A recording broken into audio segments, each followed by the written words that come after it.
जय हिंद। आज हम लोग इस वीडियो में जानेंगे कि टेबल ऑफ एनी नंबर कैसे प्रिंट करते हैं सी प्लस प्लस प्रोग्रामिंग में। सी प्लस प्लस प्रोग्रामिंग में हम लोग table of any number loop को यूज़ करके एक प्रोग्राम बनाएंगे और वो प्रोग्राम कुछ इस तरह से होगा। सिंपली हम लोग एक कमेंट लाइन यहाँ पर लिख लेते हैं। कमेंट लाइन कुछ इस तरह से होगा कि राइट अ प्रोग्राम, शॉर्ट में लिखते हैं right a program to input any number and print print table of any number, table of any number। हम लोग को एक ऐसा प्रोग्राम लिखना है जिसमें किसी भी नंबर को इनपुट करेंगे और इनपुट करने के बाद उसका एक टेबल प्रिंट हो जाएगा। यानी कि अगर 2 इनपुट करेंगे तो 2 का टेबल एक बन के आ जाएगा, एक टेबल प्रॉपर तरीके से प्रिंट करेगा। तो कुछ इस तरह का प्रोग्राम होगा और इस प्रोग्राम को हम लोग लूप के मदद से कंप्लीट कर सकते हैं।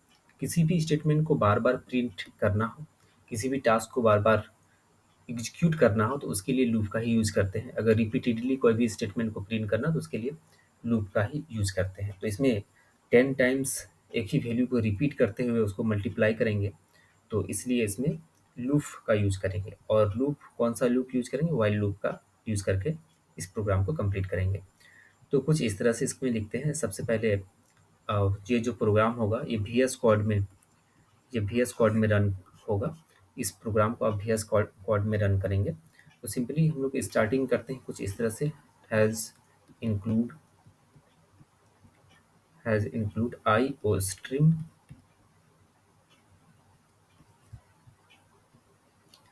यूजिंग नेम स्पेस और एस टी डी। तो कुछ इस तरह से इसको लिखते हैं। और इसके बाद यहाँ पर हम लोग लिखते हैं इंट मैन लिखते हैं। फिर ब्रैकेट यानी कि कर्ली ब्रेसेस ओपन करते हैं और कर्ली ब्रेस ओपन करने के बाद यहाँ पर एक इसका डेटा टाइप डिफाइन कर लेंगे, एक वेरिएबल लेंगे। वेरिएबल होगा एन ले लेते हैं एक वेरिएबल, और एक वेरिएबल लेते हैं और एक वेरिएबल ले लेते हैं। एन के बाद ले लेते हैं आई, और आई का वैल्यू यहाँ पर इनिशियलाइज कर देते हैं 1, कुछ इस तरह से। इसके बाद यहाँ पर एक मैसेज दे देते हैं, इंटर एनी नंबर। कोई भी नंबर को इंटर करना है, ये वहाँ पर मतलब स्क्रीन में मैसेज शो करेगा इंटर एनी नंबर। जैसे ये मैसेज शो करेगा तो हम लोग क्या करेंगे, सिंपली एक नंबर इनपुट कर देंगे। और वो नंबर कुछ भी हो सकता है, वो कोई भी नंबर हम लोग इनपुट करेंगे, ये एन वेरिएबल में जाके स्टोर हो जाएगा। स्टोर हो जाने के बाद यहाँ पर एक लूप चलाते हैं। वो लूप क्या है? वाइल लूप की मदद से यहाँ पर एक लूप इस तरह से होगा। ये लूप कुछ इस तरह से होगा। लूप जो है वो 10 टाइम्स एग्जीक्यूट होगा। तो 10 टाइम्स एग्जीक्यूट करने के लिए इस तरह से नहीं होगा। ये लूप यहाँ पर इस तरह से होगा कि i less than equal to 10 होगा। यहाँ पर कुछ इस तरह से आप लिखेंगे i less than equal to 10। इसका मतलब क्या है कि i का वैल्यू जो है वो 10 टाइम्स यहाँ पर ट्रू होगा। 10 टाइम्स ये एग्जीक्यूट होगा। 10 टाइम्स ये कंडीशन ट्रू होगा। जितना बार ये कंडीशन ट्रू होगा उतना बार ये स्टेटमेंट को प्रिंट करेगा। तो कुछ इस तरह से ब्रैकेट यहाँ पर ओपन करते हैं, और ब्रैकेट ओपन करने के बाद फिर यहाँ पर एक स्टेटमेंट को इस तरह से लिखेंगे, जैसे यहाँ पर सी आउट और n इंटू आई के जगह पर वैल्यू जो है वो इंक्रीज होता हुआ जाएगा, वो अपडेट होता जाएगा। और यहाँ पर स्टेटमेंट लिख देते हैं, मतलब यहाँ पर और ऐड कर देते हैं इंट एल, कुछ इस तरह से। और यहाँ पर लिखना होगा अपडेट एक्सप्रेशन जो आई प्लस प्लस। ये आई प्लस प्लस क्या करेगा, वो वैल्यू को इंक्रीज करेगा। और यहाँ पर ब्रैकेट क्लोज करते हैं और फिर रिटर्न जीरो और लास्ट में curly braces clause. Curly braces clause ये वाला कौन सा है? ये इंट मैन, जो मैन फंक्शन को क्लॉज करते हैं यहाँ पर लास्ट में। तो कुछ इस तरह से ये प्रोग्राम होता है। और ये टेबल ऑफ एनी नंबर, यानी किसी भी नंबर को आप इनपुट करेंगे तो उसका एक टेबल प्रॉपर तरीके से प्रिंट हो जाएगा। ये काम कैसे करता है? तो काम करने का तरीका कुछ इस तरह से होता है इसका। इसका जो तरीका होता है, ये टास्क जो परफॉर्म करता है, तो कुछ इस तरह से ये टास्क परफॉर्म करता है। टास्क परफॉर्म करने का तरीका कुछ इस तरह से होता है, यानी आई का वैल्यू क्या है? 1 है। और एन का वैल्यू कुछ भी ले लेते हैं, जैसे एन का वैल्यू ले लेते हैं 2। 2 का टेबल प्रिंट करना है। इसके बाद यहाँ पर एक कंडीशन था, आई लेस देन इक्वल टू 10। इसके बाद क्या था? आई प्लस प्लस प्लस, कुछ इस तरह से। मतलब यहाँ पर और एक कंडीशन था। मतलब इसके बाद था यहाँ पर n इंटू आई। इसके बाद आई प्लस प्लस, तो कुछ इस तरह से था। अब क्या करते हैं कि इस स्टेटमेंट को कुछ इस तरह से इसमें इसको लिखते हैं। कुछ इस तरह से इसको लिखते हैं, जैसे कि यहाँ पर आई का वैल्यू 1 है, तो यहाँ पर 1 होगा लेस देन इक्वल टू 10। तो इसका मतलब क्या है कि कंडीशन ट्रू होगा। कंडीशन ट्रू होगा, I less than equal to 10, condition true होगा। तो यहाँ पर एन क्या है? एन का इनपुट ले लिए हैं, कोई भी वैल्यू आप ले सकते हैं एन का। तो एन का वैल्यू ले लिए हम लोग 2। तो यहाँ पर हो जाएगा 2 इंटू आई। आई का वैल्यू क्या है? 1 है, तो यहाँ पर हो जाएगा 1। तो वैल्यू क्या हो गया? 2। 2 प्रिंट करेगा। इसके बाद ये प्लस प्लस होगा। प्लस प्लस में क्या होता है? प्लस प्लस का मतलब होता है I equal to I plus 1। यानी एक एक करके वैल्यू क्या होगा? इंक्रीज होता जाएगा, 1 बाय 1 वैल्यू इसमें ऐड होता जाएगा। तो यहाँ पर अगर वैल्यू 1 है आई का, तो I equal to I plus 1 है, तो क्या हो जाएगा? 1 प्लस 1 2 हो जाएगा। यहाँ पर 2 हो जाएगा। 2 हो गया, यानी कि आई का वैल्यू क्या हो गया? यहाँ पर आई का वैल्यू हो गया 2। तो आई की जगह पर यहाँ पर कंडीशन फिर चेक होगा, I two less than equal to 10। तो ये कंडीशन फिर ट्रू होगा। फिर यहाँ पर 2 इंटू 2 हो जाएगा। इसका मतलब क्या हो गया? यहाँ पर 4 प्रिंट करेगा। फिर ये अपडेट हो जाएगा, अपडेट होकर क्या हो जाएगा? 3। इसका मतलब आई का वैल्यू क्या हो जाएगा? यहाँ पर 3। इसके बाद यहाँ पर हो जाएगा 3 less than equal to 10, condition true. इसका 2 इंटू 3, इसका मतलब क्या हो जाएगा? 6 प्रिंट करेगा। और यहाँ पर क्या होगा? 4। तो आई इक्वल टू क्या हो गया? यहाँ पर 4। इसके बाद यहाँ पर हो जाएगा 4 लेस देन इक्वल टू 10। यहाँ पर कंडीशन ट्रू होगा।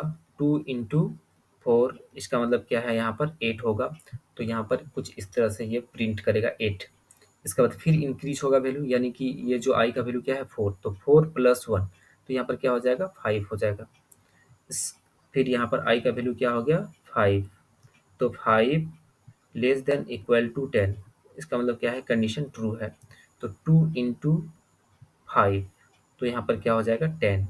तो कुछ इस तरह से होगा। फिर यहाँ पर ये इंक्रीज हो जाएगा वैल्यू, और इंक्रीज होके क्या हो जाएगा? इंक्रीज होने के बाद वैल्यू हो जाएगा 6, यानी कि इंक्रीज हो गया वो वैल्यू, तो हो गया 6। और यहाँ पर 6 लेस देन इक्वल टू 10, ये कंडीशन ट्रू हो गया। 2 इंटू 6, यहाँ पर हो जाएगा 12। यहाँ पर वैल्यू इंक्रीज होके क्या हो जाएगा? 7। और यहाँ पर आई इक्वल टू क्या हो गया? 7। तो 7 less than equal to 10, condition क्या होगा? ट्रू होगा। 2 इंटू 7 इक्वल टू 14 होगा। यहाँ पर कंडीशन, यहाँ पर अपडेट हो जाएगा वैल्यू, यानी आई प्लस प्लस की मदद से क्या हो जाएगा? वैल्यू अपडेट हो जाएगा, तो वो 8 हो जाएगा। 7 था तो 8 हो जाएगा। तो यहाँ पर आई का वैल्यू क्या हो गया? 8। तो 8 less than equal to 10, condition क्या होगा? ट्रू होगा। 2 इंटू 8 इक्वल टू क्या होगा? 16। यहाँ पर क्या होगा? वैल्यू इंक्रीज होकर 9 हो जाएगा। और 9 हो जाएगा। इसके बाद यहाँ पर आई इक्वल टू क्या हो गया? 9। तो 9 less than equal to 10, condition true होगा। इसके बाद कंडीशन ट्रू हो जाएगा। इसके बाद 2 इंटू 9 इक्वल टू क्या हो जाएगा? यहाँ पर 18। तो यहाँ पर क्या हो जाएगा? अपडेट होके वैल्यू हो जाएगा यहाँ पर 10। 10 हो जाएगा। यहाँ पर आई का इक्वल टू क्या हो गया? 10। तो यहाँ पर 10 less than equal to 10, condition true. और 2 इंटू 10, तो यहाँ पर क्या हो जाएगा? 20 हो जाएगा। तो कुछ इस तरह से ये 20 प्रिंट करेगा। इस तरह से टेबल प्रिंट हो गया यहाँ पर। और यहाँ पर अपडेट हो जाएगा वैल्यू, आई प्लस प्लस का मतलब है कि इंक्रीज होगा फिर एक वैल्यू, तो यहाँ पर क्या हो जाएगा? 11 होगा। और i इक्वल टू यहाँ पर हो गया 11 और 11 हो गया। इसका मतलब क्या है कि यहाँ पर 11 लेस देन इक्वल टू 10, तो ये कंडीशन क्या हो जाएगा, फॉल्स हो जाएगा। यहाँ पर कंडीशन क्या हो रहा है, यहाँ पर कंडीशन फॉल्स हो रहा है, तो यहाँ पर कंडीशन क्या हो जाता है, फॉल्स हो जाता है। ये कंडीशन जैसे फॉल्स हो जाता है तो यहाँ पर प्रिंट नहीं करेगा, ये वाला स्टेटमेंट एग्जीक्यूट नहीं होगा। कौन सा स्टेटमेंट, ये n इंटू आई वाला जो स्टेटमेंट है ये एग्जीक्यूट नहीं होगा। कंडीशन जब तक ट्रू रहेगा, जब तक यहाँ पर कंडीशन ट्रू रहेगा, ये वाला कंडीशन जब तक ट्रू होगा तभी तक वो प्रिंट करेगा, उसके बाद प्रिंट नहीं करेगा, उसके बाद वो प्रिंट करना बंद कर देगा। तो कुछ इस तरह से ये प्रिंट नहीं करेगा, यहाँ पर प्रिंट नहीं करेगा। तो कुछ इस तरह से ये काम करता है। इसके बाद अगर बात करें तो ये यहाँ पर आप देख सकते हैं कि वो टेबल जो बना हुआ है, तो टेबल में प्रॉपर तरीके से आपको समझ में आ गया होगा कि किसी भी नंबर को अगर प्रिंट करना है तो वो उसका जो कंडीशन है, ये कंडीशन के अकॉर्डिंग सेट करना पड़ता है। जब जब ये कंडीशन ट्रू होगा तो वो स्टेटमेंट एग्जीक्यूट होगा और वो प्रिंट करता चला जाएगा। और इंट एल यहाँ पर दिया हुआ, इसका मतलब क्या है कि वो एक लाइन, न्यू लाइन में वो प्रिंट करता जाएगा। तो कुछ इस तरह से ये टेबल ऑफ एनी नंबर का प्रोग्राम आप बहुत ही आसानी से बना सकते हैं और इस तरह से ये बैकग्राउंड में टास्क इसका परफॉर्म होता है। तो उम्मीद करते हैं कि ये टेबल ऑफ एनी नंबर वाला जो प्रोग्राम है ये आपको पूरी तरह से समझ में आ गया होगा। अगर ये प्रोग्राम समझ में आया तो अगर आप इस चैनल में नए हैं तो चैनल को सब्सक्राइब कीजिए और अपने दोस्तों के साथ वीडियो को शेयर कीजिए। और मिलते हैं हम लोग इसी तरह के एक नई वीडियो के साथ। तब तक के लिए बाय।